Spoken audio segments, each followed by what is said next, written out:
Bem, o título desta conferência é O Maior Convite. Trata-se de um convite que foi enviado a toda a humanidade, desde que todos os grandes eventos da vida de Jesus aconteceram. Em João 2,19, Jesus disse: "Destruí este templo e em 3 dias eu o levantarei." Agora, obviamente, o templo era um tipo e serviu como protótipo de quase tudo o que Jesus representava. E, em certo sentido, nós também podemos chegar a ser parte de um templo espiritual que Deus está preparando. E ele diz: "O que vencer, farei dele um pilar em minha casa, em meu templo." Portanto, há um templo espiritual que está sendo preparado. Mas aqui Jesus está falando de um templo, dizendo, este templo, e em 3 dias o levantarei. É claro, o templo era magnífico. Aqui temos uma réplica dele que foi construída em miniatura. Vocês podem encontrar esta réplica em Jerusalém. Os judeus responderam em João 2,20. Disseram logo os judeus: "Em 46 anos foi este templo edificado, e tu o levantarás em 3 dias?" Mas o versículo 21 nos diz do que se trata. Mas ele falava do templo do seu corpo. Assim que Jesus estava prevendo que ele ia morrer e que em 3 dias ele ressuscitaria dos mortos. Os judeus utilizavam uma forma inclusiva de cômputo, de modo que se morreu antes do pôr do sol na sexta, esse foi o primeiro dia. No sábado repousou na tumba e no primeiro dia da semana ele ressuscitou. E qualquer porção de um dia se considerava um dia completo, de modo que esses foram 3 dias. E ele falou da sua ressurreição. Em Jerusalém temos este sepulcro aqui em um jardim. E algumas pessoas asseguram que foi o lugar onde Jesus descansou. E parece ser muito provável que este seja o lugar certo. Aqui há um sulco, e neste sulco deve ter havido uma pedra grande, uma pedra plana, gigante, que pode ter sido empurrada para ser retirada. Era assim mais ou menos que parecia. É um lugar interessante, que foi descoberto com escavações arqueológicas. Quando encontraram isso, se surpreenderam, porque parece que tudo se encaixa perfeitamente. Em uma de nossas primeiras conferências, nós falamos do lugar onde Jesus caminhou. E vimos alguns dados interessantes em relação a este mesmo lugar. O versículo 22 do capítulo 2 de João diz: "Portanto, quando ressuscitou dos mortos, seus discípulos se lembraram que ele havia dito isto e creram nas Escrituras e na palavra que Jesus havia falado." Agora, a que passagem da Bíblia estavam se referindo? Obviamente, as únicas escrituras que existiam então eram o Antigo Testamento. E no Antigo Testamento, o livro de Isaías é o lugar onde há uma história maravilhosa sobre o Messias e sobre a forma em que sofreria e morreria, e o fato de que seria crucificado entre criminosos. Eu acho que eles pensaram em textos como esse. 1 Coríntios 15, 14, 17 e 18 fala da importância da ressurreição. E se Cristo não ressuscitou, vã é a nossa pregação. Todas as grandes religiões do mundo veneram os sepulcros de seus fundadores, mas não o cristianismo. O sepulcro de Cristo está vazio.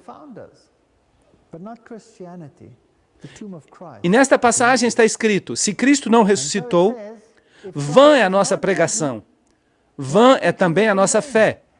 E se Cristo não ressuscitou, vossa fé é vã. Ainda estáis nos vossos pecados. Porque somente por meio da morte e ressurreição de Cristo podem ser perdoados os meus pecados. E isto é algo que o mundo deve compreender. Porque existe um movimento hoje que quer que todas as religiões do mundo se unam, como se estivessem todas no mesmo nível. Mas se você tira esta frase, então a salvação já não faz sentido. Então, aqueles também que dormiram em Cristo pereceram. Ou seja, aqueles que morreram em Cristo estão esperando a ressurreição, que é garantida por meio da morte e da ressurreição de Cristo. Ele foi as primícias dessa ressurreição. Mas como ele pode ser as primícias se a Bíblia fala que ele mesmo ressuscitou outras pessoas? E o livro de Judas diz que Moisés foi ressuscitado. A verdade é que há pessoas no céu que nem nunca morreram, como Elias e Enoque. Então, como explicar que Cristo é as primícias? Havia a oferta mexida.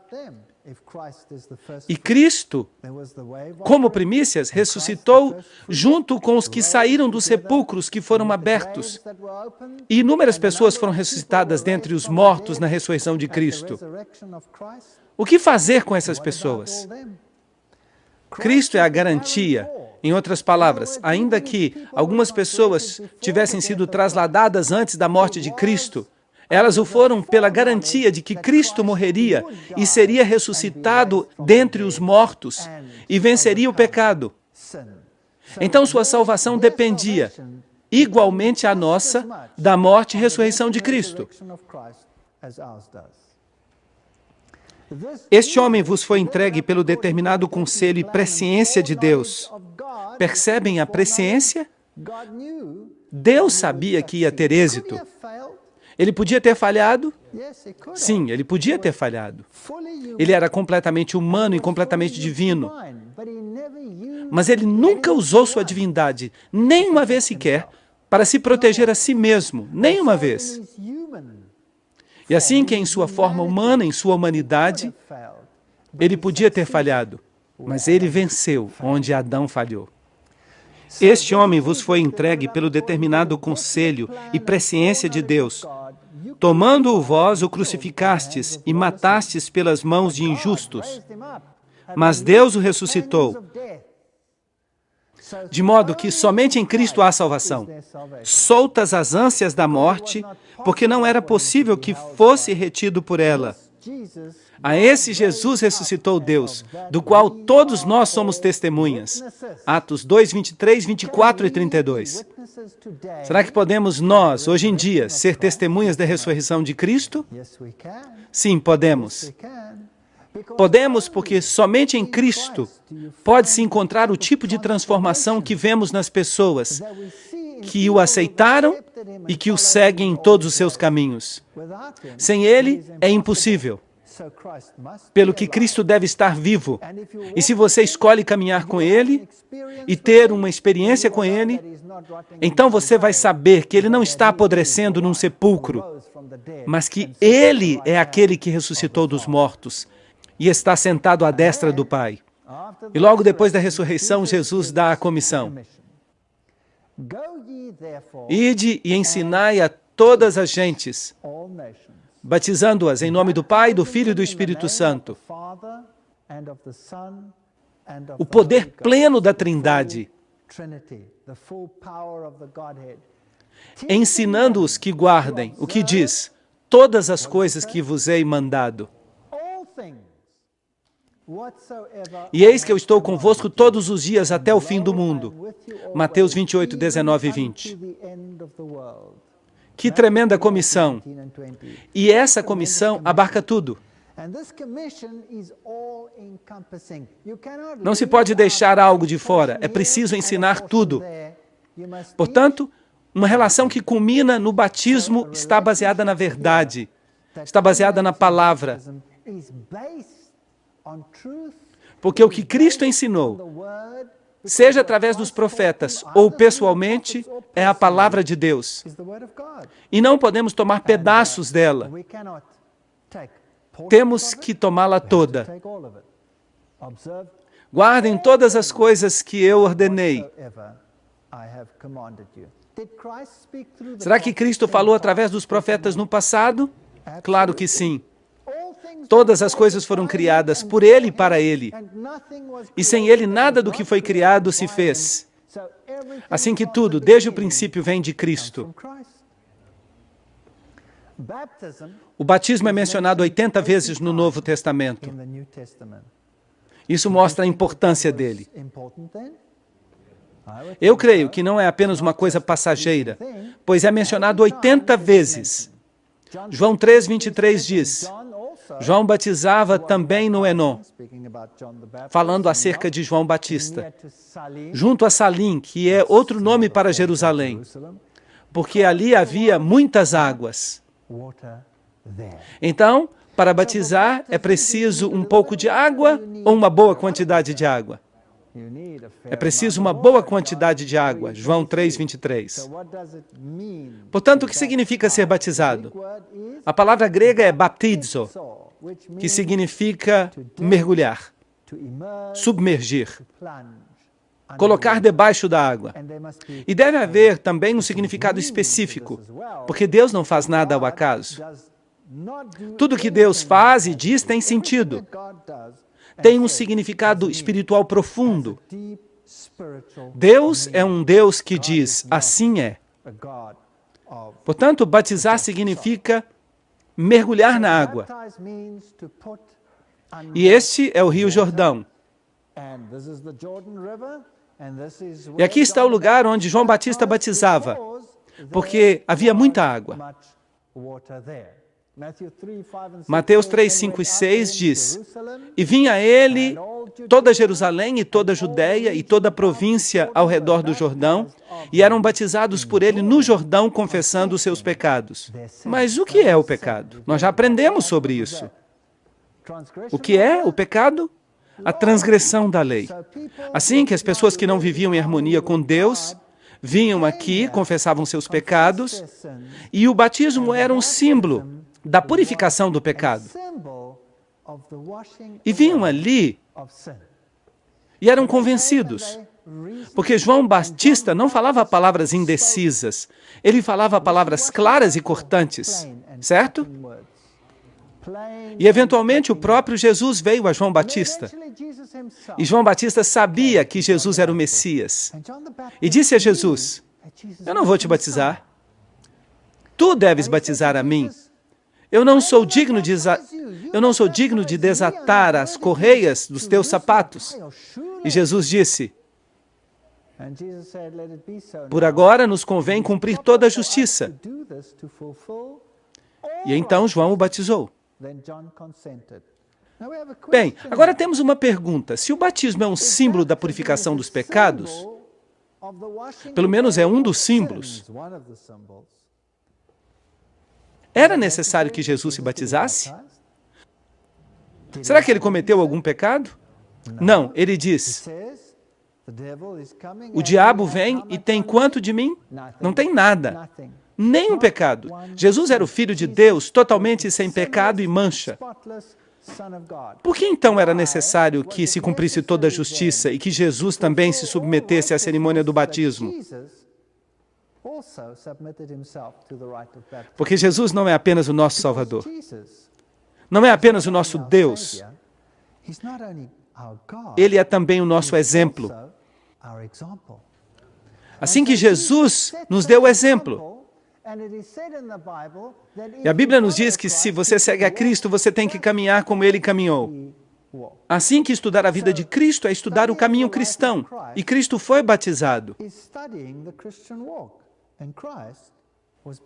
E Jesus, depois que foi batizado, Mateus 3,15, saiu logo da água. O que isso nos fala sobre o modo como Jesus foi batizado? Ele deve ter sido submerso em água. É isto que diz. Assim que Jesus estava submerso na água, e nesse momento o céu se abriu e viu o Espírito de Deus que descia como pomba e vinha sobre ele, Mateus 3,16. Assim que o Espírito de Deus desceu, não sendo uma pomba, mas como uma pomba. Agora, como é que desce uma pomba? Suavemente, suavemente. E houve uma voz dos céus que dizia, este é o meu filho amado, aquele que eu amo, como está na nova versão internacional em inglês. Em quem me comprazo, Mateus 3, 16 e 17. Quando alguém é batizado, esse mesmo privilégio lhe pertence. Quando está submerso, o mesmo lhe ocorre. O Espírito Santo desce como uma pomba. E Deus diz: este é meu filho amado ou filha amada, em quem eu tenho contentamento. De maneira que a pomba não necessariamente significa literalmente uma pomba, mas os atributos de uma pomba. A função do Espírito Santo. E isto é algo que vale a pena estudar.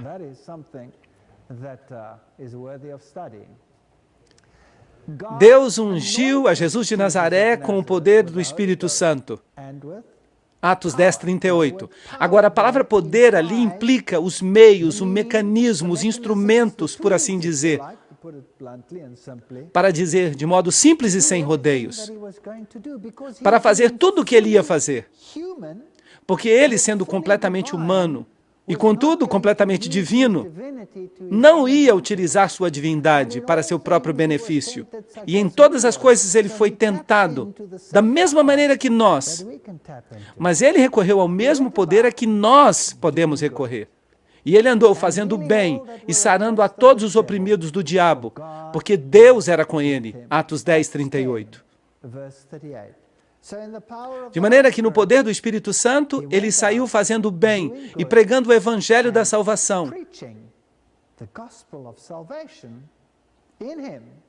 Por 3 anos e meio. E os fariseus haviam ouvido o que Jesus tinha feito e que batizou mais discípulos do que João. De maneira que João Batista não era o único que estava batizando. Mas Jesus mesmo não batizava. Os seus discípulos batizavam. Seus discípulos batizavam as pessoas do mesmo modo que João fazia. E por isso temos outra vez a pergunta: por que Jesus não batizava? Porque é ele que está tipificado no batismo. Ele é colocado como exemplo. Mas os seus discípulos batizavam. João 4, 1 e 2. Mas há outra coisa que é interessante sobre o batismo. Um tipo de pergunta que hoje é feita em relação ao batismo. Porque hoje em dia, acredita-se que tudo o que uma pessoa tem que fazer é simplesmente dizer: estou aqui, estou pronto. E uma pessoa então é batizada. E como Cristo pagou por tudo, nós podemos continuar vivendo como antes. Mas Jesus colocou as pessoas sob a graça e os chamou à obediência. Lembram-se disso? Nós já falamos sobre isso. E o caso clássico foi Maria Madalena. Eu tampouco te condeno. Ela foi posta sob a graça. Vai e não peques mais. Ela foi colocada de novo em obediência à lei. E nós temos esse caso particular deste alto funcionário, um tesoureiro de uma rainha. Era um eunuco, provavelmente um homem negro. Ele viajava pelo deserto, havia ido a Jerusalém, pois ele era judeu, um judeu devoto. E estava lendo a Bíblia quando Filipe lhe foi enviado. Atos 8, 26 e 28. O anjo do Senhor falou a Filipe, dizendo: levanta-te e vai em direção ao meio-dia, ao caminho que desce de Jerusalém a Gaza, que está no deserto. Então ele se levantou e foi. Se Deus fala alguma coisa, faça. E aqui um etíope, eunuco, de grande autoridade em virtude de Candace, a rainha dos etíopes, lhe ter colocado a cargo de todos os seus tesouros. De maneira que ele era ministro das finanças. Era isso que ele era. Mas ele era judeu, porque ele havia vindo a Jerusalém para adorar. Era a Páscoa. E havia vindo adorar nesse dia particular. Ele estava, portanto, familiarizado com os direitos e as leis e com os juízos do sistema judaico, certo? Sim, ele era um judeu devoto que havia vindo a adorar. De maneira que conhecia tudo sobre o Antigo Testamento. Vocês acham que ele conhecia os 10 mandamentos? Claro. Conhecia os 10 mandamentos. E havia vindo adorar. E estava sentado no carro e lendo o profeta Isaías. Atos 8, 26 a 28. E assim que Filipe chega até ele, é convidado a subir no carro, se senta com ele e fala com ele e diz: o que você está lendo? E ele responde: estou lendo o profeta Isaías. E ele pergunta: você entende o que você está lendo? E ele lia uma passagem das Escrituras que falava sobre o cordeiro que foi levado diante dos seus tosquiadores e que não abria sua boca e foi levado ao matadouro. E Filipe perguntou: você sabe do que se trata? E curiosamente o eunuco disse: como posso saber se não há ninguém que me explique? É fascinante, Deus opera assim.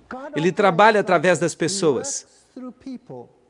E Ele informa as pessoas da verdade por intermédio do seu povo. E aqui estava um judeu devoto que estava estudando o livro de Isaías e estava buscando encontrar uma resposta. E Filipe chegou ali para lhe dar essa resposta. Filipe o escutou lendo o profeta Isaías e perguntou: entendes o que lês? E ele respondeu: e como poderei entender se não há ninguém que me explique? E pediu a Filipe que subisse no carro e que se sentasse com ele.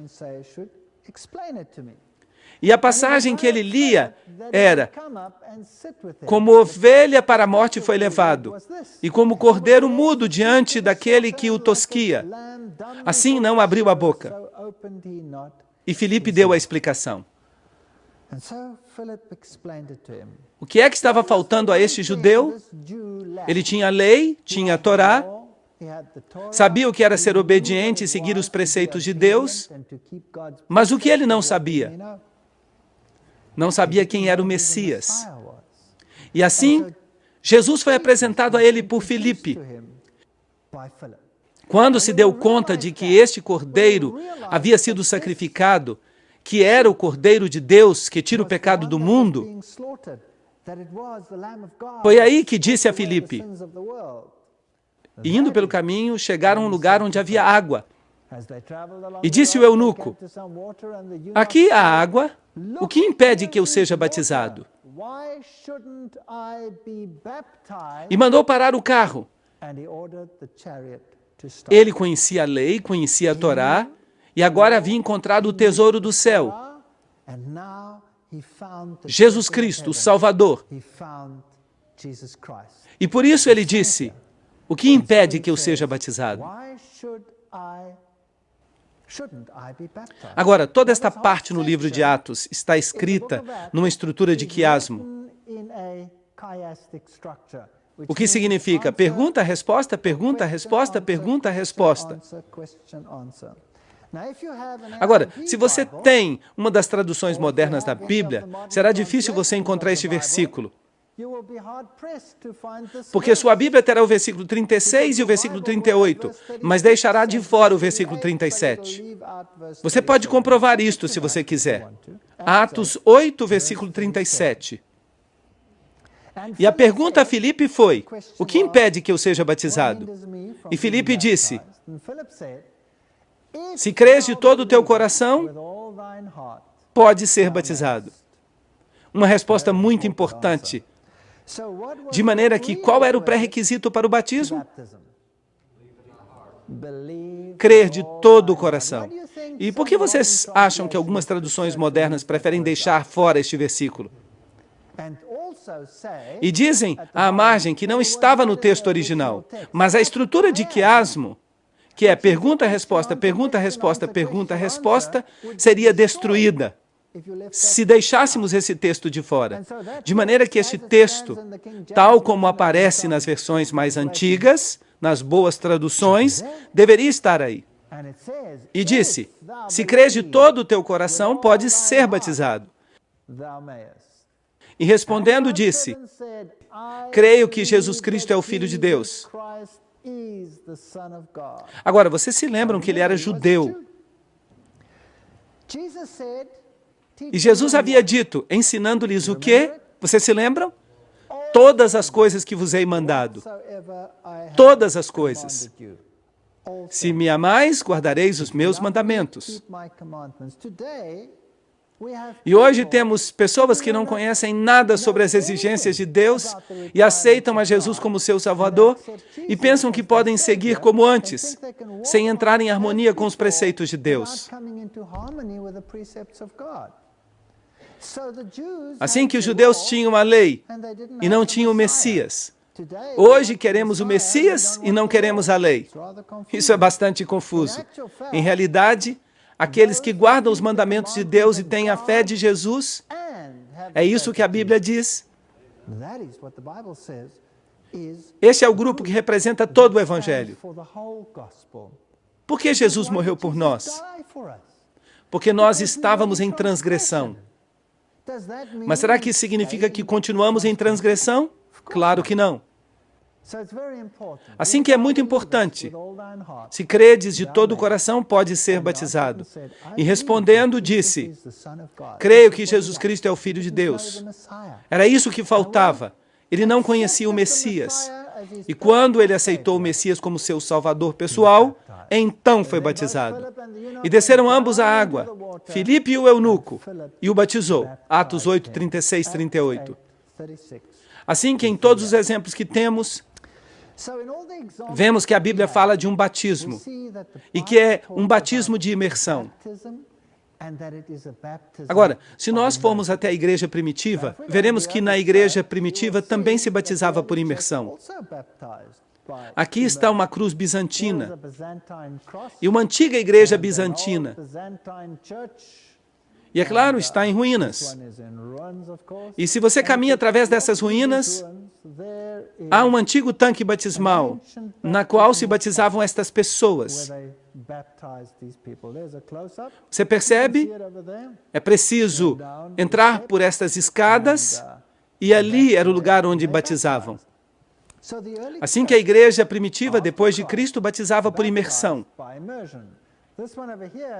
Esta aqui também é uma igreja bizantina, que foi construída ali onde viviam os essênios.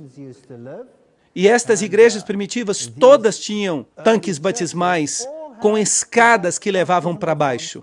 E aqui é um deserto, onde não há muita água, mas tinham um tanque batismal pequeno, mas o batismo era por imersão, o que era certamente possível numa fonte como esta. Se você visita as igrejas antigas, elas também nos revelam um método que se utilizava nos tempos anteriores. Esta é uma igreja do primeiro século, em Filipos. Aí está o tanque batismal no qual as pessoas eram batizadas. E se você me pergunta, de onde se originou o batismo por aspersão ou por infusão, que coloca água sobre a fronte de uma criança? Bem, então você vai ter que ir a Roma para descobrir. É aí onde o costume se origina. Mas se você vai às igrejas mais antigas de Roma, também ali você encontra grandes pias batismais. E aqui, na Capadócia, na Turquia, a cidade oculta de alguns cristãos na Idade Média, ali também o batismo era por imersão. E havia estes tanques batismais profundos, aos quais se tinha acesso por escadas. O batismo era por imersão. Alguns dos relevos e algumas das pinturas que temos desse período inicial, se vamos à Rússia, por exemplo, aqui temos o batismo do russo Vladimir o Grande, uma pintura na igreja primitiva bizantina. Hoje ali está uma igreja ortodoxa, e é um vestígio disso. Também vemos o seu batismo por imersão. E aqui temos um relevo antigo, no qual Cristo está sendo batizado. É um afresco da África. E ali está ele em pé na água, e tem água até a sua cintura. Então, onde é que está o batismo infantil? Se a Bíblia fala de batismo por imersão. E se a Bíblia diz, se crês de todo o coração, pode ser batizado. Será que uma criança pode crer de todo o coração? Será que uma criança pode tomar uma decisão? Quem toma a decisão pela criança? Os pais tomam a decisão pela criança.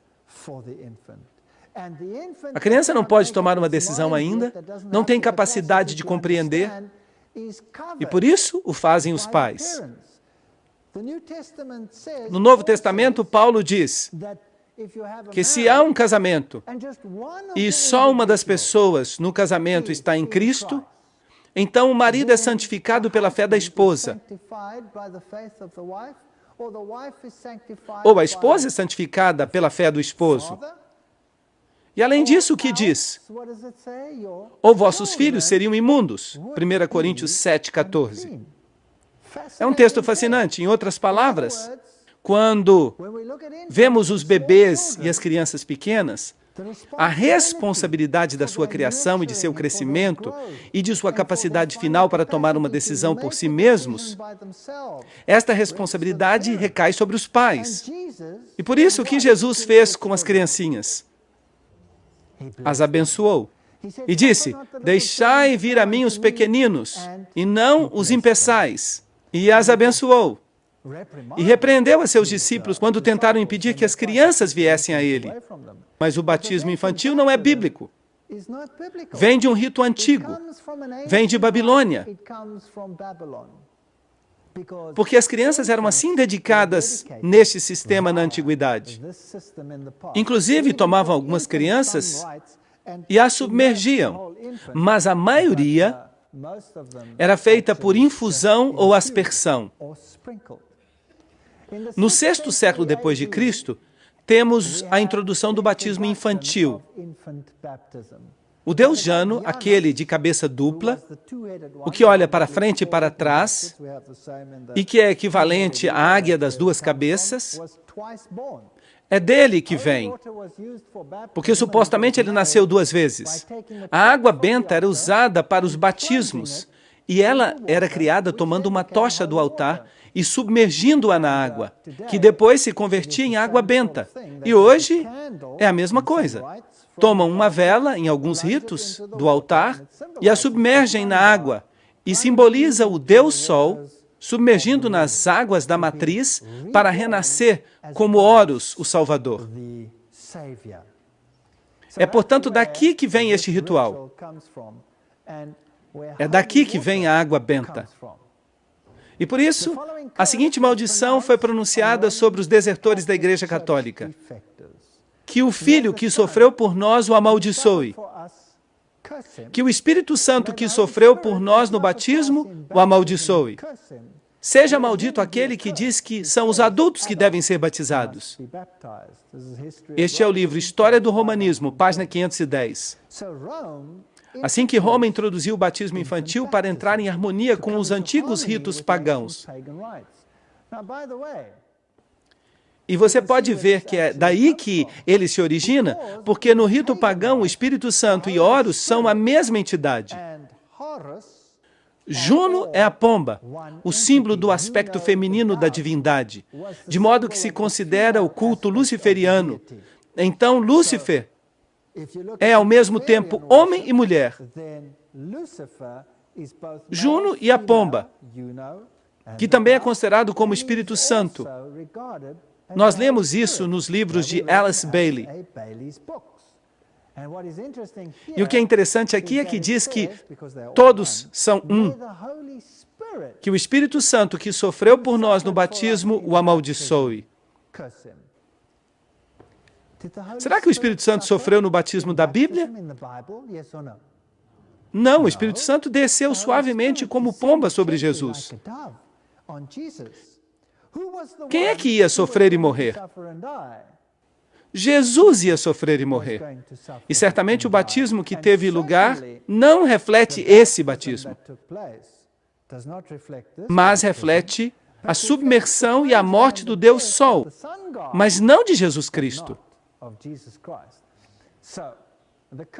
Assim que a maldição do catolicismo romano, ela se refere ao batismo de adultos e nos diz de onde ela vem.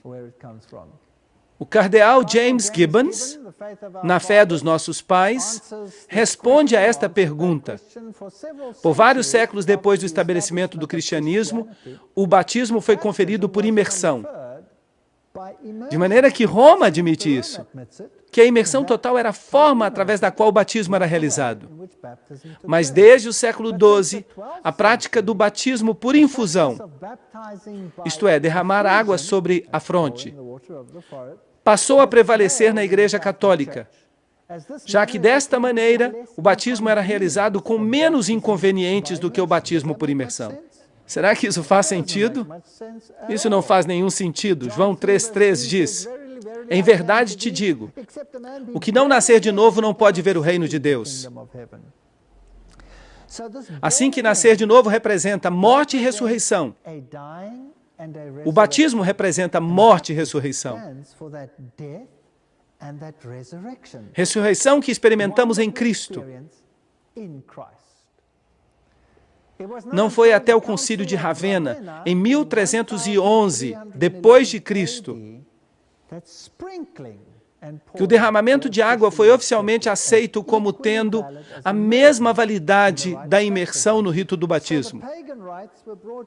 Assim que os ritos pagãos foram introduzidos suavemente, e hoje em dia estão aí, enraigados, e as pessoas os seguem. Do contrário, você fica debaixo da maldição. Assim que, como todas as doutrinas estranhas que temos no mundo cristão de hoje, temos que ir a Roma para encontrá-las. Este sistema no qual a Igreja e o Estado trabalham lado a lado para obter uma forma unitária de religião, que será a adoração final do anjo com a tocha, o anjo caído, Lúcifer. Roma é muito impressionante, espetacular. Esta é a estátua de Moisés que foi esculpida por Michelangelo. E tem um pequeno talho no joelho. Nos dizem que Michelangelo olhou para a estátua e disse que era perfeita. E a atingiu no joelho com o cinzel e disse: anda. Mas é claro que ela não se levantou. Só recebeu um pequeno corte no joelho. Esta é a história que contam, eu não sei se é verdade. E o grande Pontifex Maximus, o Pontífice Máximo, é o grande construtor de pontes para tomar o lugar de Jesus Cristo. Ele que é a ponte entre o céu e a terra. Certamente o Papa não é o Pontífice Máximo, Jesus Cristo o é. Assim que, como todos esses sistemas, nós descobrimos que Roma é que está por trás de tudo. É ela que recebe os elogios e a adoração hoje. Afirma-se que o batismo infantil traz a criança à família de Deus. E afirmam que este é o novo pacto que cobre todas as famílias.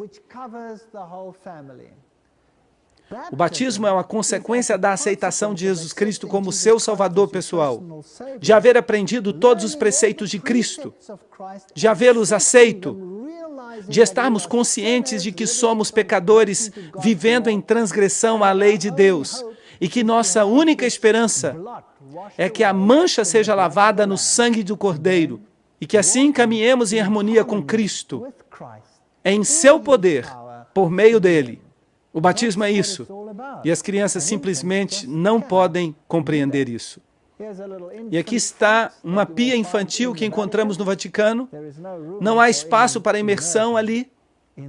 A Bíblia diz em Efésios 4:5, um só Senhor, uma só fé, um só batismo. Mas quantos batismos há aí fora no mundo?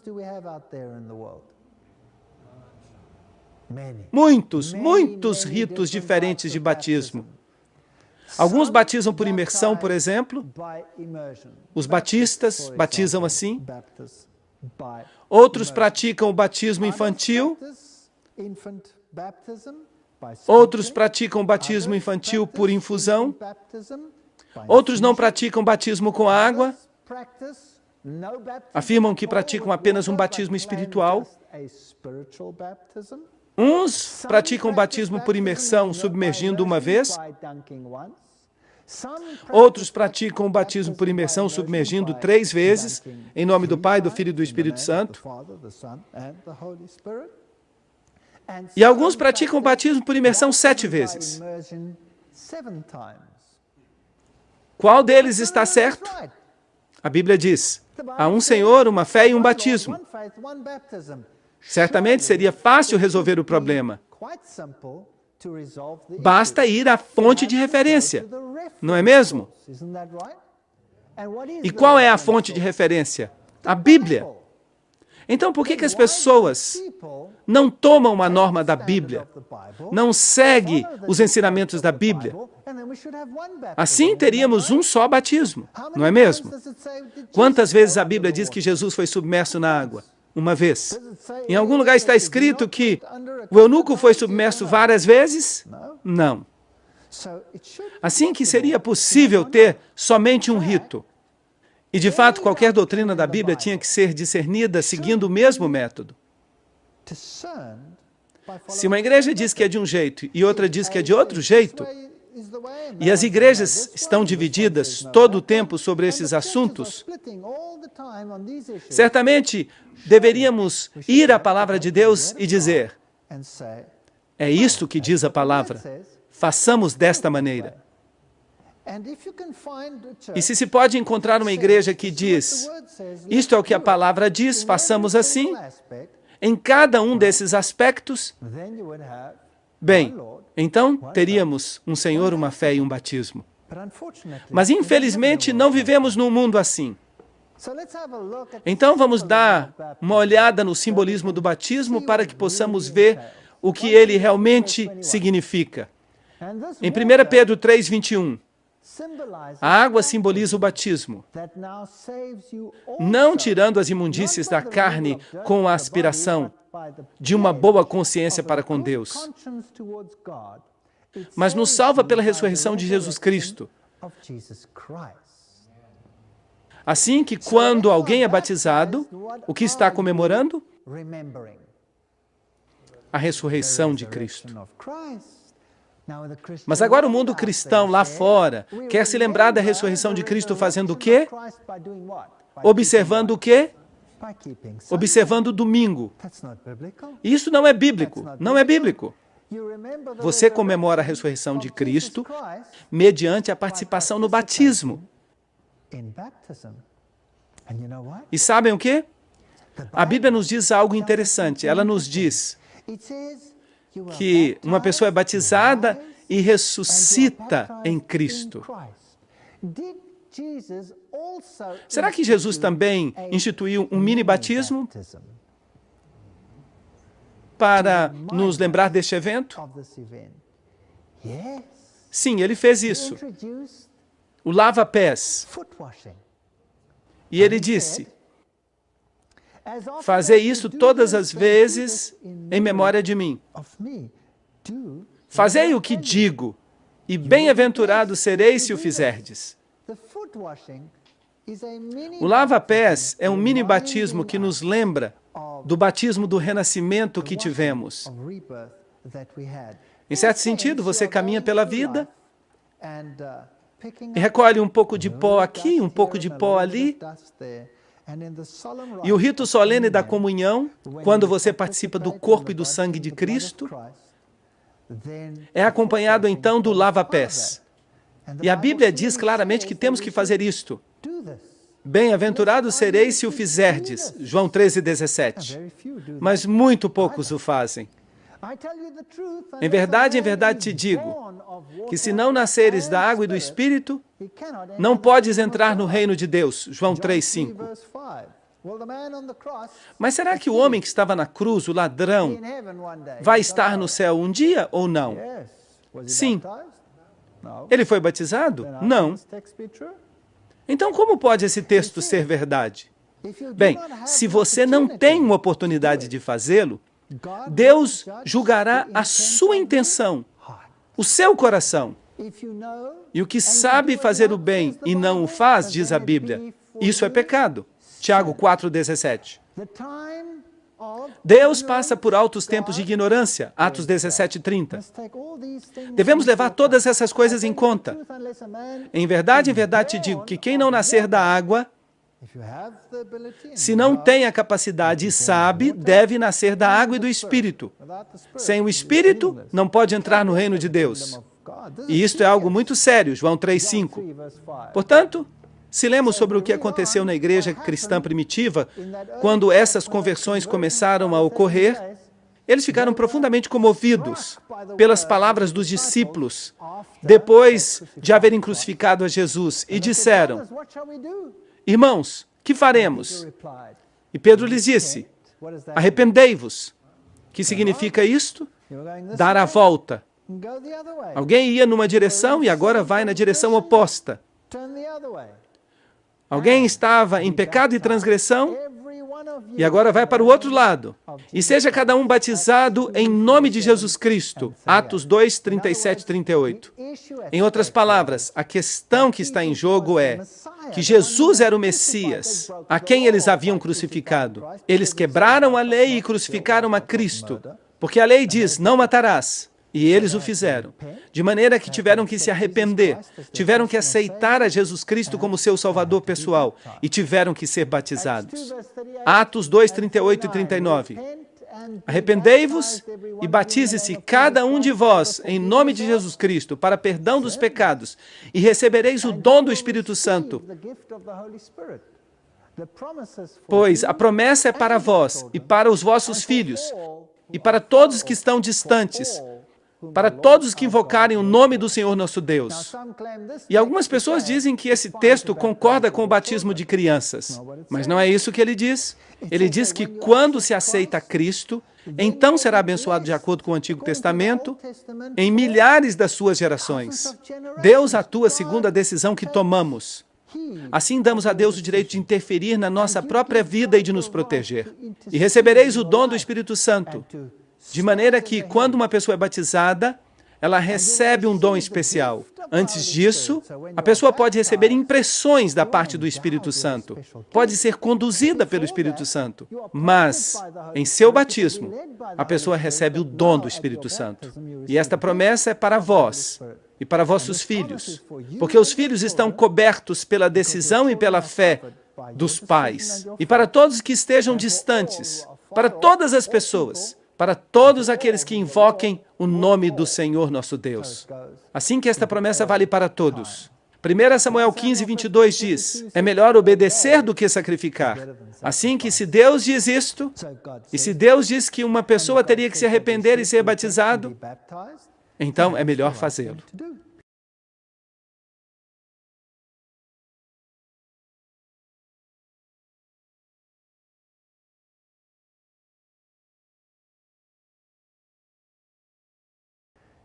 Efésios 4, 11 a 13 diz: e ele mesmo deu alguns certamente para apóstolos, e outros para profetas, e outros para evangelistas, e outros para pastores, e outros para mestres, para o aperfeiçoamento dos santos, para a obra do ministério, para a edificação do corpo de Cristo, até que todos cheguemos à unidade da fé e do conhecimento do Filho de Deus, até o homem perfeito, até a medida da estatura da plenitude de Cristo. Então, qual é o propósito desses dons que Deus vai outorgar durante o batismo? Eles são para o ministério, para o aperfeiçoamento dos santos, para a edificação do corpo de Cristo. Todos recebem uma parte. Até a pessoa mais humilde recebe uma parte. Inclusive aqueles que praticamente não têm nenhuma grande habilidade podem ser tão abençoados por Deus a ponto de se converterem em homens poderosos e gigantes dentro da igreja. Alguns têm a capacidade de orar, outros têm dons diferentes. Alguns têm o dom da hospitalidade. Quem é mais importante?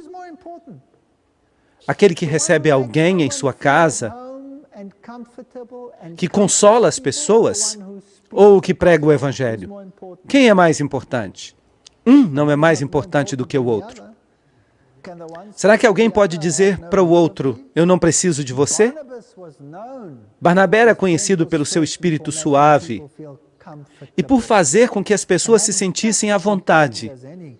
E isso é tão importante como qualquer outro dom, como ser evangelista, ou pastor, ou mestre. Seja qual for o dom, Deus dá a cada um para a edificação do corpo de Cristo, até que todos cheguemos à unidade da fé. Mas isto mais uma vez nos diz que o que nós vemos aí fora no mundo não pode estar certo. Não deveríamos ter 1.000 ou 2.000 religiões ou mais.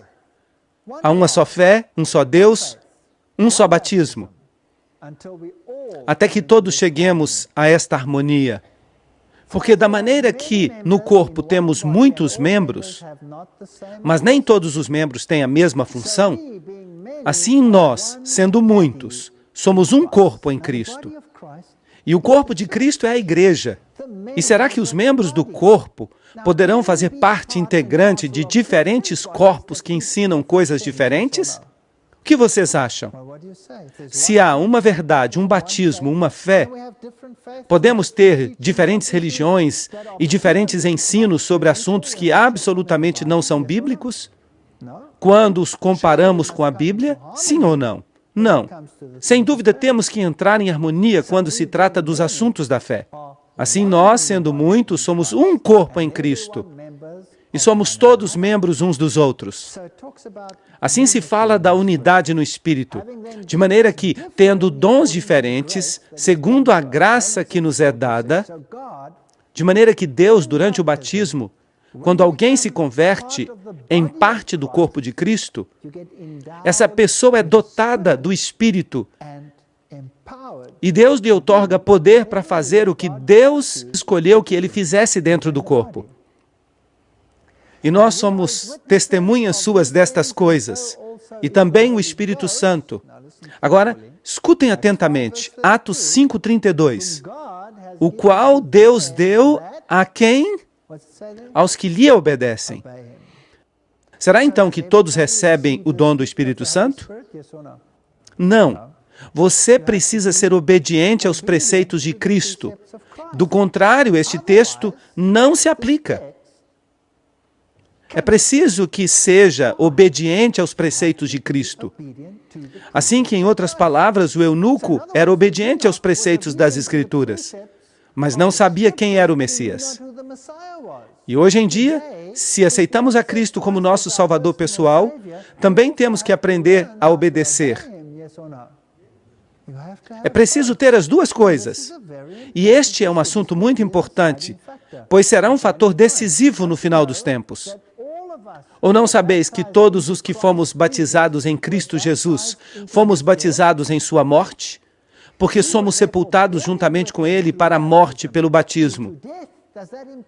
O batismo implica em morte? Sim, implica em morte. E, portanto, quando alguém está debaixo da água, a pessoa deixa de respirar. E isso simboliza a morte. Mas se continua sendo meramente um símbolo, então não é um batismo verdadeiro. Se eu morro a morte do homem antigo e ressuscito sendo o mesmo homem antigo, será que isso é um batismo genuíno? Claro que não. De maneira que se não me ensinam os preceitos de Cristo, se não me ensinam a entrar em harmonia com Cristo, então essa morte e essa ressurreição não têm de fato sentido. É preciso que eu saiba como entrar em harmonia com Cristo. Ou não sabeis que todos que fomos batizados em Cristo Jesus fomos batizados em sua morte, porque somos sepultados juntamente com Ele para a morte pelo batismo? Agora, vocês sabiam que o mundo muçulmano acusa o cristianismo de ser uma religião fácil? Porque tudo o que temos que fazer é nos ajoelharmos e dizer: bom, Senhor, perdoa-me. E logo a pessoa se levanta e pode fazê-lo novamente. E se a pessoa é católica, ela pode ir ao sacerdote e pode confessar os pecados, e eles desaparecem. E a pessoa pode cometê-los de novo. Pode voltar a confessá-los, pode cometê-los de novo, pode voltar a confessá-los, e a pessoa sempre pode depender dessa confissão. E se uma pessoa está em pecado quando morre, a pessoa recebe a extrema unção. Em alguns casos, até mesmo depois de morrer, e tudo fica eliminado. Isso não é cristianismo, isso é paganismo, e não é certo. Os muçulmanos ensinam que se alguém faz alguma coisa errada, essa pessoa paga o preço imediatamente. Se se trata de um ladrão, cortam-lhe a mão. E se a pessoa rouba 2 vezes, vai ser difícil roubar uma terceira, porque lhe cortam as 2 mãos. É isso que ocorre em alguns dos países muçulmanos. Então, a pessoa paga pelo que fez, e, portanto, Essa é uma retribuição verdadeira da transgressão. O cristianismo é uma religião fácil, eles dizem. E é verdade que o cristianismo falso é. Porque a pessoa abusa da graça de Cristo como uma desculpa para seguir levando o estilo de vida que tinha antes. Mas será que isto é certo?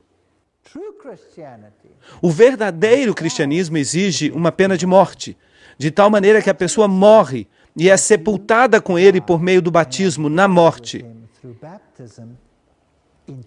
a fim de que ressuscitou dos mortos pela glória do Pai, assim também nós andemos, o que diz aqui? Em novidade de vida. Romanos 6, 3-4.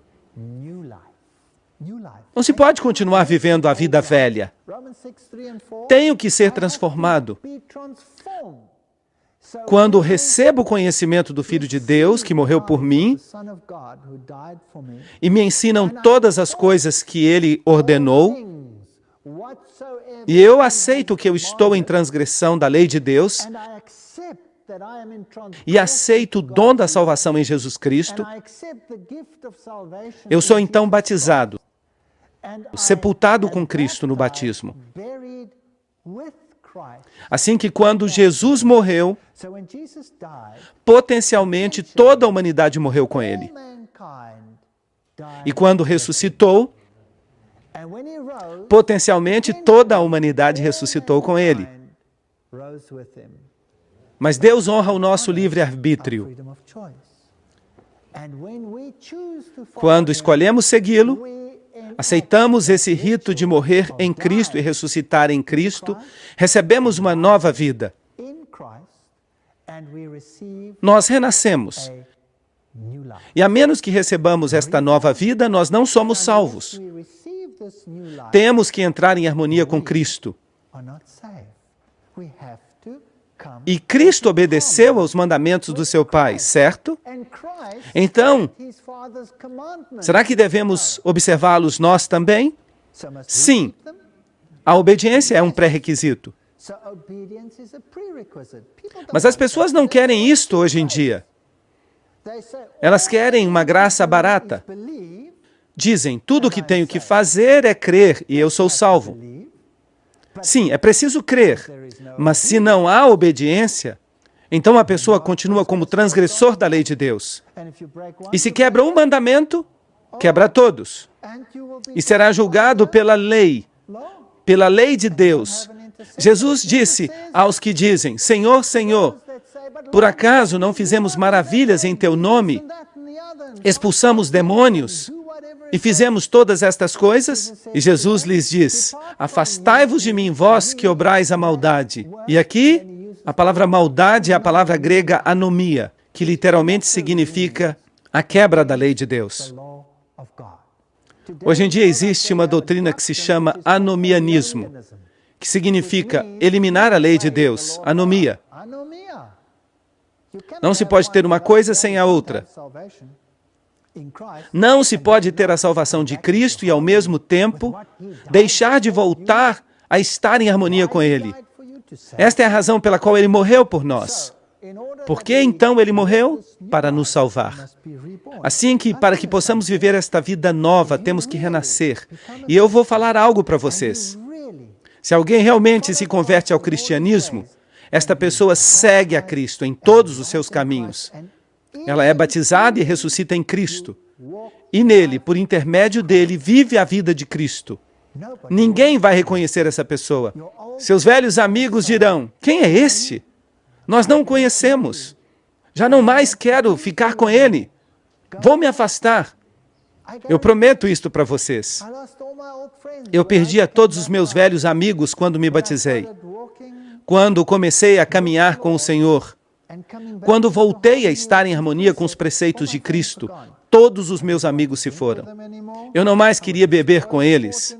Agora eu era um estraga-prazeres, em certo sentido, porque eu não queria fazer as coisas que eu fazia antes. E a minha própria família se afastou de mim.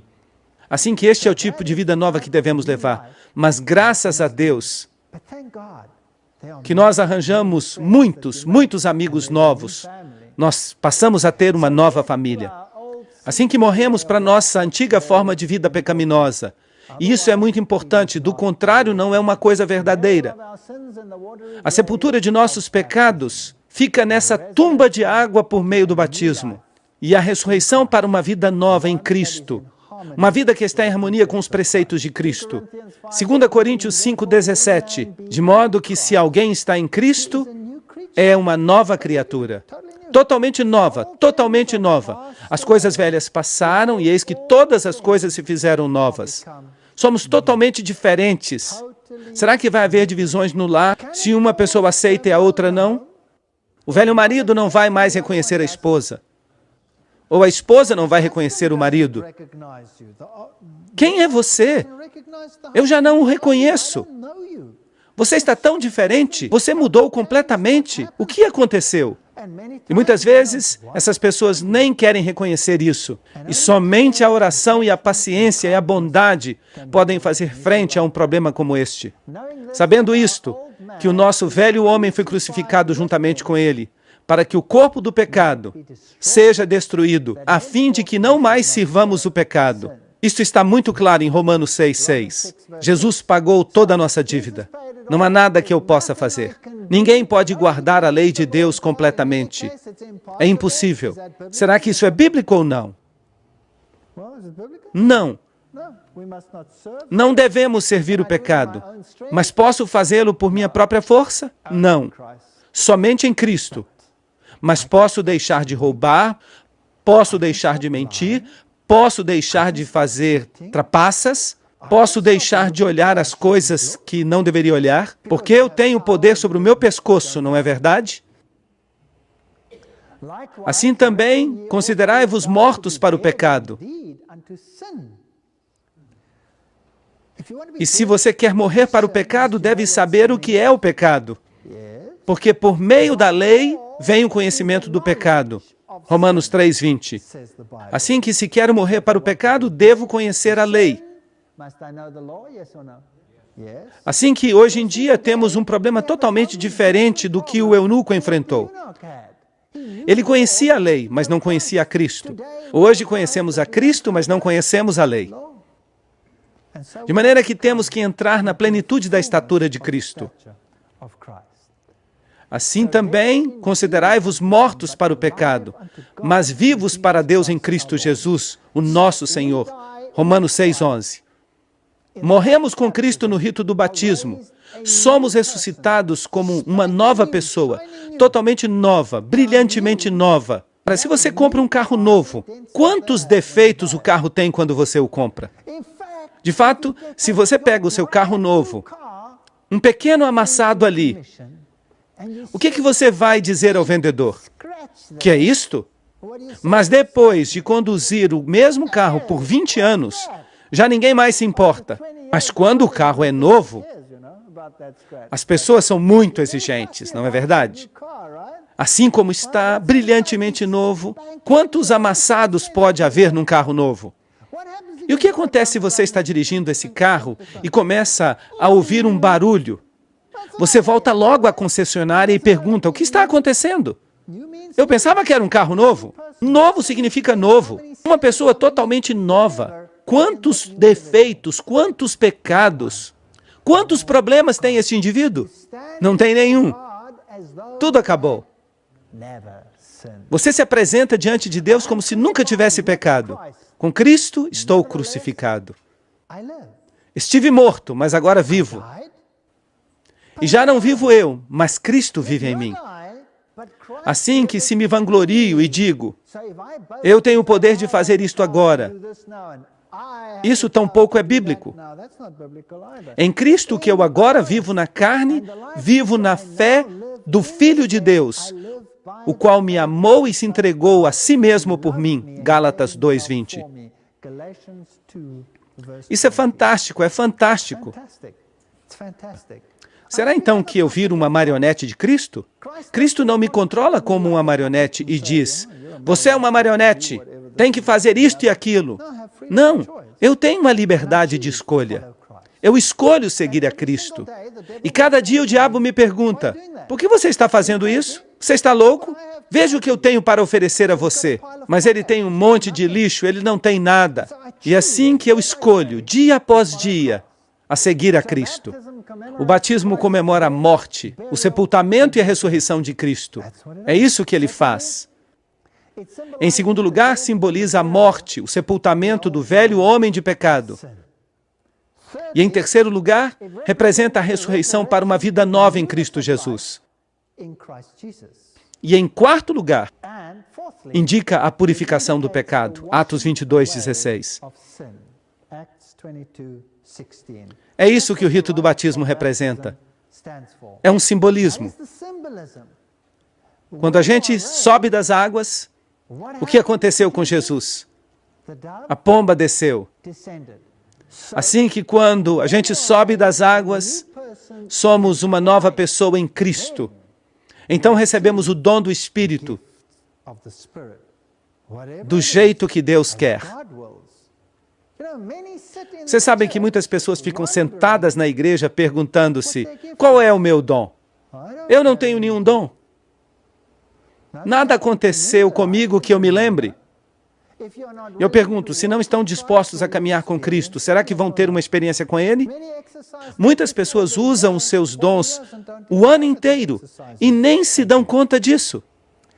O que crer e for batizado será salvo. Marcos 16:16.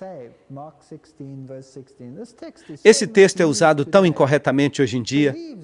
Crer significa tudo. Só é preciso crer. Mas é preciso crer de todo o coração. Atos 8:37. Varões, que faremos? Pedro lhes respondeu, arrependei-vos. Isto significa entrar em harmonia com os preceitos de Cristo. E batizem-se, lavem-se, renasçam. E batize-se cada um de vós no nome de Jesus Cristo. Porque nele vivemos e nos movemos e somos. Assim que os que receberam a palavra foram batizados. Mas será então que algumas pessoas não receberam a palavra? Claro, muitos não a receberam. E se acrescentaram naquele dia 3.000 pessoas. Atos 2:41. De modo que foram acrescentadas ao corpo de Cristo 3.000 pessoas. Esse foi um batismo em massa no Jordão. Hoje em dia acontece um batismo em massa no Jordão. Muita gente vai ao Jordão para ser batizada. Milhares e milhares para serem batizados. E eu me pergunto, será que eles entendem a plenitude do rito do batismo? É agradável ser batizado por imersão, porque essa é a maneira bíblica. E de fato a Igreja Adventista do Sétimo Dia aceita o batismo por imersão. Até mesmo se foi feito em outras igrejas, desde que tenha sido feito na maneira bíblica. Nesse caso, uma pessoa pode se tornar membro simplesmente por profissão de fé. Aqui está uma jovem sendo batizada em um lago, mas a Igreja Católica diz que era menos inconveniente fazê-lo dessa maneira. Bem, Cristo fez isso. E eu fiquei surpreso com esta pessoa. Eu tirei esta foto na Alemanha, onde esta jovem foi batizada. Vocês podem ver o gelo ali flutuando ao redor? Incrível, incrível. Essa é uma determinação em ser batizada. Concordam comigo? Isso é determinação. Vamos dar uma olhada nos passos para a salvação. Vamos ver isso de acordo com a Bíblia. Número 1. A pessoa tem que aceitar. A pessoa tem que aceitar o sacrifício de Cristo, Romanos 3:23. A pessoa tem que crer que Ele é o caminho, a verdade e a vida. E tem que crer que esta é a forma de fazê-lo, Atos 16:31. Número 3, a pessoa deve confessar, 1 João 1:9. E deve haver uma decisão, Apocalipse 3:20. Devemos ter todos estes 4 componentes. Romanos 3:23 diz, porquanto todos pecaram e estão destituídos da glória de Deus. Todos somos pecadores, portanto todos devem nascer de novo para entrar no reino dos céus. É preciso ser uma pessoa nova, uma pessoa em harmonia com Cristo, porque ninguém vai entrar no céu de outra maneira. Portanto, é preciso nascer de novo, pois todos pecaram. Atos 16:31 diz, e eles disseram, crê no Senhor Jesus Cristo e serás salvo, tu e tua casa. A fé abarca os filhos, maravilhoso. Todos pecaram, e é preciso que eu o aceite. e devo crer nos méritos de Cristo. Eu tenho que confessar os meus pecados. Se confessarmos os nossos pecados, Ele é fiel e justo para nos perdoar os nossos pecados. De modo que, se tem um batismo sem confissão, será que isso vale? Não. E eu os limparei de toda maldade, 1 João 1,9. Eis que estou à porta e bato. Se alguém ouvir a minha voz e abrir a porta, entrarei em sua casa e cearei com ele e ele comigo. Apocalipse 3:20. É isso que eu mais gosto no caráter de Deus. Ele não força ninguém. O que ele faz? Ele está à porta e bate. Ele não arromba a porta para entrar. Então, o que a pessoa deve fazer no final das contas? A pessoa deve aceitar o convite. Deve abrir a porta e convidá-lo a entrar em sua vida. Agora já sabemos o que significa o batismo. Significa também que passo a fazer parte da Igreja de Cristo quando sou batizado? Porque por um Espírito somos todos batizados. Não 10 Espíritos, não 20, nem 1000, nem 2000. Um Espírito. Somos todos batizados em quantos corpos? Em um corpo. Quer que sejamos judeus ou gregos. Agora, lembrem-se que a palavra judeus se utilizava para os primeiros cristãos também, e que ainda se consideravam judeus. Quer que sejam servos ou livres, pois a todos deu de beber de um mesmo Espírito. 1 Coríntios 12:13. Só há uma verdade, não há 10 verdades, milhares de verdades. E o Senhor acrescentava a cada dia à igreja os que eram salvos. Atos 2:47. Assim que quando alguém aceita o rito do batismo, quando alguém aceita Jesus como seu salvador pessoal, quando alguém se batiza, a pessoa se converte e passa a fazer parte do corpo de Cristo. E este corpo de Cristo, que doutrinas ensina? Todas as doutrinas. Porque por um só Espírito fomos todos batizados em quantos corpos? Em um corpo. E Ele é a cabeça do corpo que é a igreja. Colossenses 1:18. Sim, o batismo por imersão é pessoal, mas também é corporativo. Quer dizer que a pessoa passa a fazer parte do corpo de Cristo. Mas, e essa história do rebatismo? Se uma pessoa foi batizada, mas digamos que não foi batizada da maneira que está de acordo com a totalidade do princípio bíblico, o que acontece então? Será que deve ser batizada de novo? Vamos ver o que ocorreu em Atos 19:1-5. Paulo, depois de passar pelas regiões superiores, chegou até Éfeso. E falando a certos discípulos, lhes disse: recebestes o Espírito Santo quando crestes? Eles haviam aceitado a Cristo, eram crentes. E eles lhe disseram: nem sequer ouvimos que há um Espírito Santo. E então lhes disse: em que, pois, fostes batizados? E eles disseram: no batismo de João. Agora, João pregou o batismo de arrependimento. Mas o batismo em Cristo implica em fazer parte do corpo de Cristo e receber o dom que lhe outorga poder para pregar a Cristo. E disse Paulo: João batizou com o batismo de arrependimento, dizendo às pessoas que crescem naquele que viria depois dele, isto é, em Jesus Cristo. E quando ouviram isto, foram batizados no nome do Senhor Jesus. Atos 19:1-5. E algumas denominações dizem que, bem, isso significa que só devemos batizar no nome do Senhor Jesus.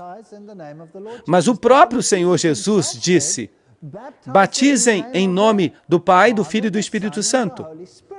Esta é a parte messiânica. É preciso primeiro se dar conta de quem é o Messias. Mas quando a pessoa é batizada, ela é batizada na plenitude da divindade.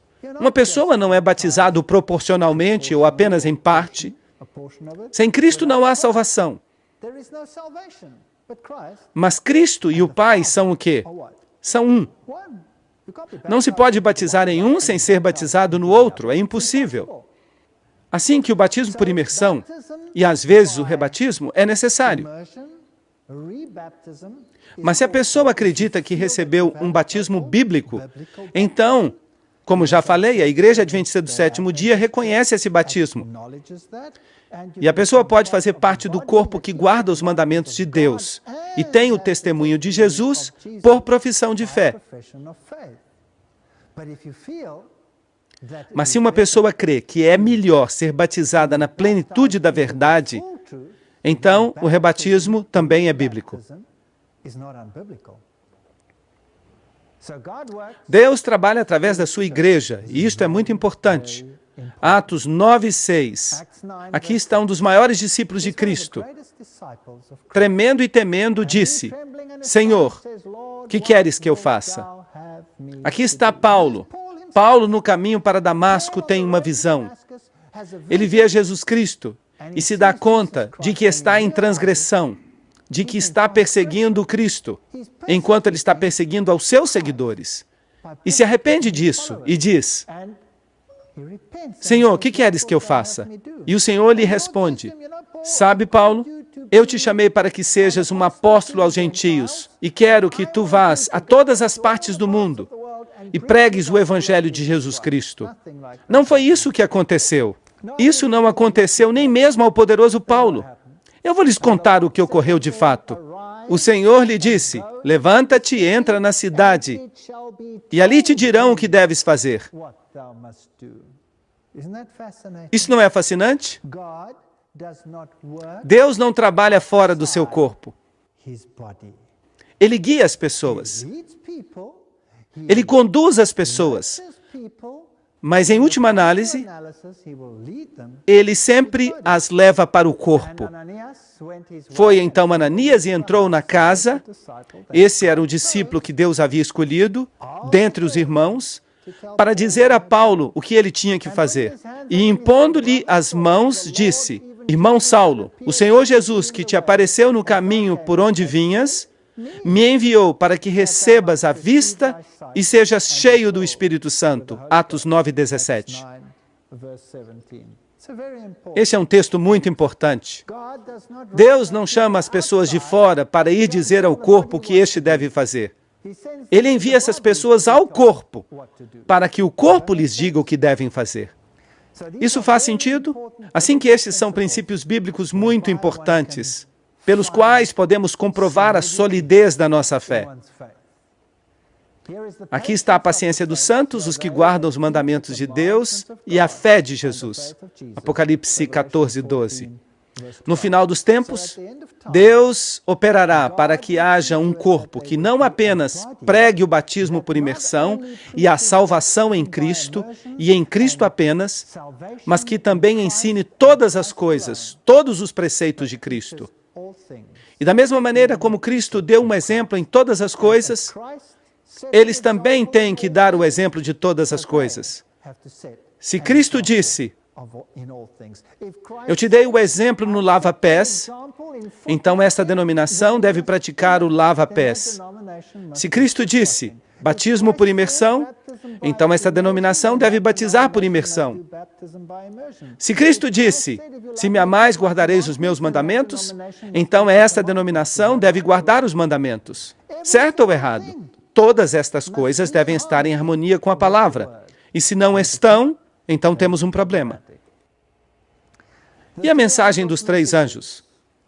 Há apenas uma denominação no mundo que prega a mensagem dos 3 anjos. Não há outra. Vocês podem procurar o mundo inteiro, de norte a sul, de leste a oeste. Só há uma denominação cristã que ensina a mensagem dos 3 anjos. Também tenho outras ovelhas que não são deste redil, a quem devo também trazer, e ouvirão a minha voz, e haverá um rebanho e um pastor. João 10:16. Deus vai levar o mundo todo a uma decisão. Muito em breve, todo este mundo terá que tomar uma decisão. Em nenhum momento durante estas conferências eu lhes disse que se você não é membro da Igreja Adventista do Sétimo Dia, você estará perdido. De fato, o que eu disse foi que o povo de Deus está em todas as igrejas. Mas Deus vai pedir contas de todos nós. Ele vai dizer: escolha, A marca da besta ou a marca de Deus? Um dos dois. Sejam selados com o selo do mundo ou sejam selados com o selo de Deus. E nós fizemos um grande estudo sobre o que isso significa. O selo de Deus, o sábado, é um símbolo de obediência ao doador da lei em todos os aspectos. E as ovelhas terão que escutar, seja de um modo ou de outro. Mas não te peço somente por estes, mas também pelos que hão de crer em mim pela palavra deles. Assim que a pregação da palavra faz parte do evangelho da salvação, para que todos sejam um, como tu, ó Pai, em mim e eu em ti, que também eles sejam um em nós, para que o mundo creia que tu me enviaste. João 17, 20 e 21. E ele disse, eu não te peço pelo mundo, eu oro por aqueles que estão dispostos a obedecer. E eu sei que nós passamos por muitas coisas juntos.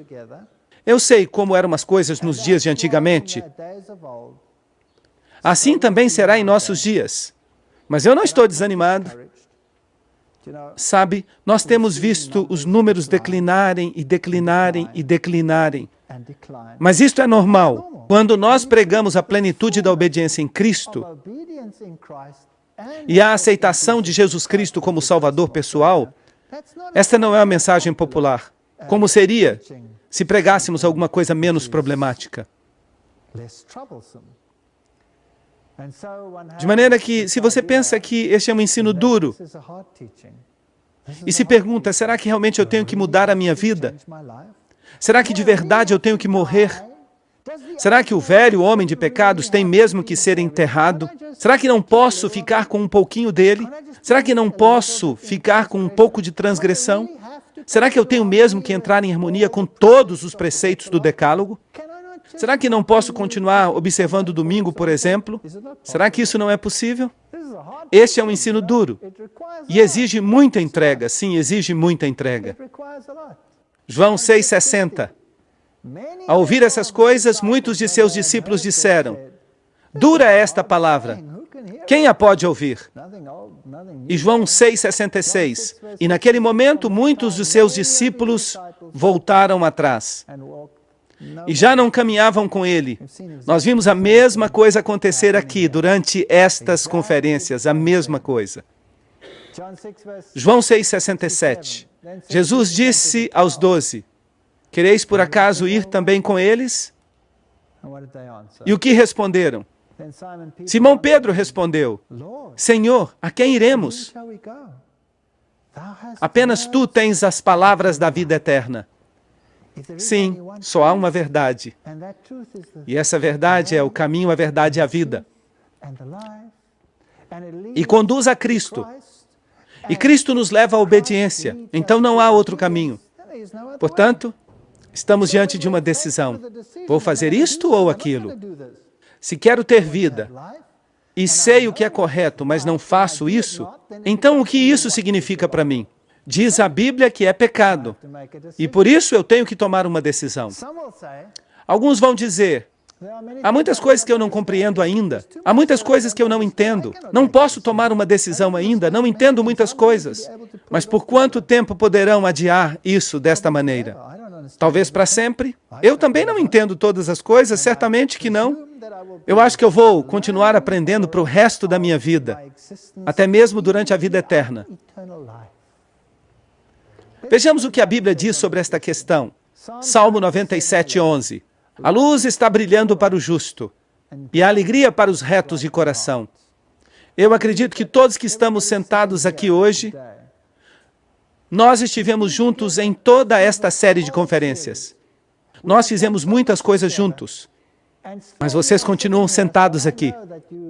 De modo que eu sei que vocês receberam esta luz. Eu sei que não foi fácil, mas vocês ouviram. Salmo 112, 4. Resplandeceu nas trevas a luz para os retos. E você começa a entender como tudo se encaixa. Há tantas perguntas. Por que isto? Por que aquilo? Por que não é de outra maneira? Como podemos todos pertencer à mesma coisa? Como é que se pode salvar? Todas estas perguntas, se você é realmente reto de coração, Deus vai lhe dar a resposta. Salmo 119 e 130. A exposição de tuas palavras ilumina. De maneira que, se não está baseada na palavra, se não é bíblica, então essa luz não é necessariamente de Deus. Provérbios 4:18. Mas a senda do justo é como a luz da aurora, que vai brilhando mais e mais até ser dia perfeito. De maneira que vai brilhando mais e mais, à medida que continuemos a avançar. Ninguém pode chegar a um ponto em que diga, eu já sei de tudo. O que você sabe é que você descobriu uma coisa. Eu posso pegar um conto, eu posso pegar um livro de ciências. Eu sou professor de fisiologia. E há um livro de fisiologia que eu sempre usei. Eu uso há tanto tempo que eu nem mais preciso me dar ao trabalho de abri-lo. Você pode vir às minhas aulas e eu consigo recitá-lo de memória. Mas ele fica na sala. Eu não necessito abri-lo. Pois o livro não muda, é exatamente o mesmo. Ontem, hoje e amanhã. É claro que a gente precisa se manter atualizado, mas eu não me preocupo com este livro. Mas a Bíblia eu já estudo faz 16 anos. E ainda hoje eu fico grandemente impressionado pelo que eu leio no versículo que eu já pensava conhecer. Todo dia. Na vida cristã, a gente continua aprendendo para sempre. Então, esta desculpa de não seguir a Cristo, enquanto não tenhamos um conhecimento completo, ela nunca será superada, a menos que demos um passo pela fé. Nenhum dos sacerdotes e dos governantes creu. E esta é uma pergunta importante. Se isto é verdade, quantas conferências nós tivemos juntos aqui? Até me esqueci, são umas 30 e poucas. E cada uma delas parecia ser a verdade, certo? Será que alguém pode levantar a mão? Quantos concordam que era verdade? Eu já vejo algumas mãos levantadas. Agora sim, parece mesmo que era verdade. Era verdade. Então, onde estão os peixes grandes? Por que não estão aqui? Onde estão os demais? Onde estão os teólogos, os sacerdotes, os pastores? Por que não se apressaram a vir aqui se isto é verdade? Parece que o mundo não muda mesmo. No passado, tampouco eles vieram. João 7:32. Os principais dos sacerdotes enviaram sentinelas para que o prendessem. Nem sequer se incomodaram em ir ouvi-lo. Enviaram alguém em vez disso. Vão e prendam este homem. Ele é irritante. Vocês sabem o que eu mais gosto na fé que eu professo? É que eu não tenho que ocultá-la. Eu posso entrar num local público, posso reservar a maior sala do mundo, e posso estar aí e posso pregar. E ninguém poderá me dizer que não é assim, porque eu nunca disse uma palavra de mim mesmo. Eu simplesmente coloquei uma citação atrás da outra na tela. Não foi isso que fizemos? E como vocês reagiriam então se alguém lhes dissesse, não deem ouvidos a ele? E se Roma viesse aqui e me condenasse dizendo, como se atreve este homem a dizer estas coisas? E se me prendessem por dizer estas coisas? Tudo o que eu lhes diria é, nunca disse uma palavra. Foram eles mesmos que as disseram. Vão prender a eles e não a mim. Foram eles que disseram. Então, esta fé não é algo que eu tirei do ar. Está baseada no fundamento bíblico. E eu a posso defender em todas as partes. Não tenho que ficar batendo de porta em porta como um ladrão, passando um folheto para obrigá-los a fazer isto ou aquilo. Eu não os forcei a estar aqui. Estão todos sentados aqui por seu livre-arbítrio, escutando e comprovando versículo depois de versículo, revisando.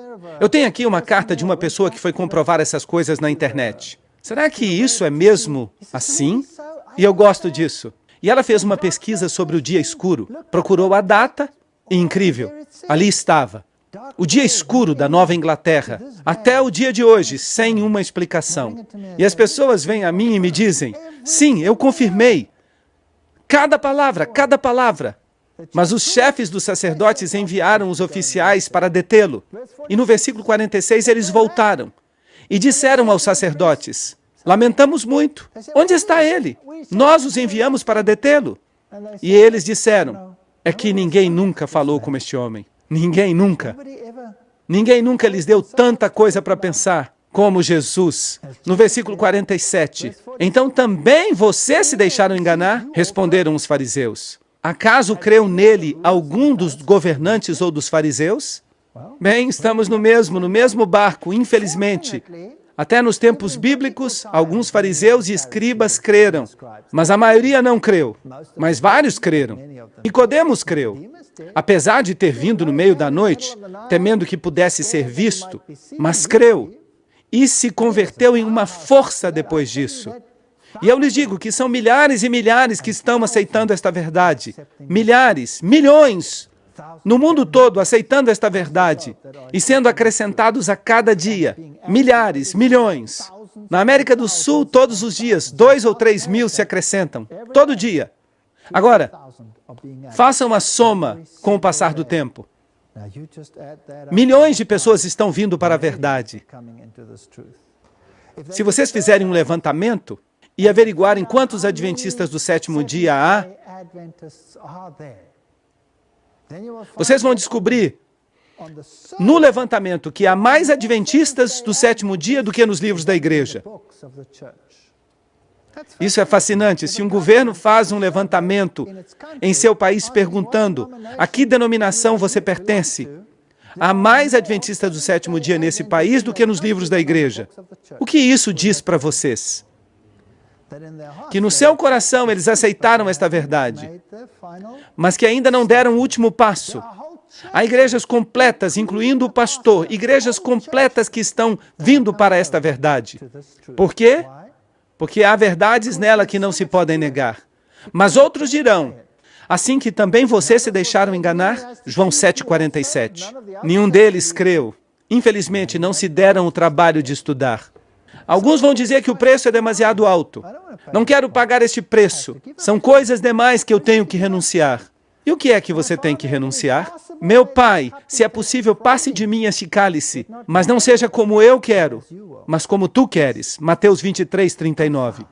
Isso é profundo, que Deus tenha escolhido algo tão simples como a obediência, um dia, para fazer uma diferença entre o bem e o mal. É absolutamente incrível.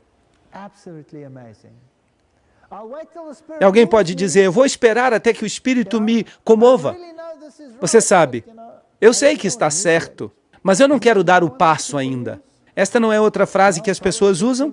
Bem, Provérbios 16:25 diz, há caminho que parece direito ao homem, mas ao final são caminhos de morte. Você sabe que algo é correto, faça-o. Eu não sou um desses evangelistas que fica aqui na frente colocando pressão. Porque durante todo este tempo eu falei à mente de vocês e ao coração de vocês. E agora eu gostaria que seu coração e sua mente trabalhassem juntos. Esta é sua decisão, não minha. Eu não tenho que forçá-los. Vocês precisam decidir se isto é certo ou errado. Mas talvez, de fato, você ainda tenha dúvidas. Isso acontece. E você esteja dizendo, eu desejo aprender mais acerca disto, porque eu creio que é correto. Ou em vez disso, você pode dizer, eu não quero aprender mais nada sobre isso. A decisão é sua, de ninguém mais. Talvez você diga que uma decisão vai causar divisão. Eu sei que se eu aceitar isso, minha esposa ou meu esposo vai se assustar. Eu poderia perder o meu noivo, a minha noiva, o meu trabalho, a minha família. Todo mundo vai ficar louco. A minha família ficou louca. O meu primo me disse isto francamente. Ele me disse, eu nunca mais vou pôr o pé em tua casa. Éramos os melhores amigos. Sempre estávamos juntos. Comíamos juntos, bebíamos juntos. Ríamos juntos. Chorávamos juntos. E ele não voltou mais à minha casa em 16 anos. É algo duro. Na minha família, há alguns que sabem que isto é a verdade, mas não querem dar o passo. É incrível, assombroso. E famílias inteiras que simplesmente aceitam isso. E eu não consigo entender, eu fico doido. Sou tão zeloso. Famílias inteiras, pai, mãe, tio, namorado, namorada. Eu dei estudos bíblicos em minha casa a um grupo de pessoas. Há uma jovem que estava namorando com o meu filho. Foi o meu filho que a trouxe para o estudo bíblico. E quando ela começou a escutar o estudo bíblico, a próxima coisa que fez foi trazer sua irmã. Eram metodistas. Ela trouxe a irmã, e depois elas trouxeram o pai, e depois trouxeram a mãe, e depois trouxeram os outros namorados, e mais gente. Várias pessoas, sem problemas, incrível. Às vezes funciona assim, mas é preciso reconhecer que também pode haver divisão. Mateus 10, 34 a 37. Não penseis que vim trazer paz à terra. Não vim trazer paz, mas espada. A palavra vai ser a espada, vai ser a única arma que teremos. Porque vim para trazer dissensão entre o homem e seu pai, entre a filha e sua mãe, entre a nora e sua sogra. E os inimigos do homem serão os de sua casa. O que amar pai e mãe mais do que a mim, não é digno de mim. O que amar filho ou filha mais do que a mim, não é digno de mim. Sabem de uma coisa? A Bíblia já tratou de todos esses assuntos. Não há escapatória disso, a não ser dizer que o que não toma sua cruz e segue depois de mim, não é digno de mim. Mateus 10, 38. Isto implica numa cruz. Isto significa que é uma carga. A pessoa tem que levantá-la e tem que seguir a Cristo. Isto não significa que somos indivíduos desgraçados e miseráveis. Mas sim, há uma cruz, há uma carga. E sabem qual é a maior carga? A maior carga já não é a própria pessoa. A maior carga é quantos de vocês sentiram a mesma coisa. Como vou convencer a meu pai, minha mãe, meu esposo, minha esposa, meu namorado, minha namorada? Quantos de vocês sentiram isto? Posso ver algumas mãos? Posso ver algumas mãos. Esta é a carga. A carga é a mesma carga que Cristo tinha, uma carga pelas almas. A minha esposa se sentou e chorou quando escutou estas mensagens pela primeira vez. Ela não chorou por si mesma, ela chorou por seus pais. Pelo seu pai, ela amava o seu pai. Ele era um homem tão amável e agora está morto. Tão bom, tão generoso. Era tão divertido estar perto dele. Ele pertencia à nova era. Era um alto maçom, um ocultista e adorava o diabo. Incrível, isto dá medo. Não sei o que aconteceu com ele no final. Cuidamos dele até que ele morresse. Melhor dizendo, a minha esposa cuidou. E até o final de sua vida, nunca mais disse uma palavra negativa. E o que se passou com ele em sua mente está entre ele e Deus. Eu desejo, eu espero, eu creio que eu vou vê-lo na ressurreição. Mas temos uma cruz e é preciso levantá-la. Agora sim, diz o Senhor, o teu Criador, ó Jacó, o teu Formador, ó Israel, não temas, porque eu te redimi. Eu te pus o nome, tu és meu. Isaías 43, 1. Você acha que Deus vai deixá-lo sozinho com essa cruz? Para levá-la sozinho? Não. Ali está escrito, eu te criei, eu te coloquei um nome. Não há nada a temer. É Ele que diz, não temas. Esta foi a nossa temática. Estes foram os temas sobre os quais discutimos. E há muito mais. Nós nem sequer começamos ainda. Nós tivemos algum seminário sobre Daniel? Não. Nós demos um toque ou outro sobre Daniel. Será que nós tivemos um seminário do Apocalipse? Não. Nós demos um toque ou outro sobre o Apocalipse. E por que eu estou falando desses livros? Porque eles se referem particularmente ao nosso tempo, ao final dos tempos. Nós nem sequer falamos de Isaías, que é um resumo da Bíblia em uma palavra profética. O meu livro favorito, Isaías, é incrível. Há tantas admoestações neste livro. Nós nem sequer lemos os Salmos juntos para determinar o que dizem. Alguns deles são escatológicos, alguns deles são messiânicos, alguns deles são consolatórios, alguns falam sobre o significado do arrependimento, mas nós não lemos a Torá juntos, não fizemos nada disso. Nós demos uma visão panorâmica sobre esses preceitos e princípios. Há muita coisa ainda para aprender e vocês vão continuar aprendendo mesmo depois que eu for embora. Eu não vou estar aqui, mas não sou eu em quem vocês estão interessados. Vocês estão interessados em Jesus Cristo. É Ele que realmente importa. E quando vocês passam a fazer parte de um corpo, vocês servem a Jesus Cristo. Você não fica olhando ao redor dizendo, aquela pessoa está fazendo isso, aquela outra pessoa está fazendo aquilo. Não é da nossa competência saber se as pessoas estão fazendo bem ou não. A nossa competência, a nossa tarefa é seguir a Cristo e seguir os seus preceitos e entrar em harmonia. E isso significa que eu posso ir ao meu irmão e dizer, irmão, por que você continua fazendo isso quando a Bíblia em realidade diz isto e aquilo? Em amor, nós podemos fazer isso.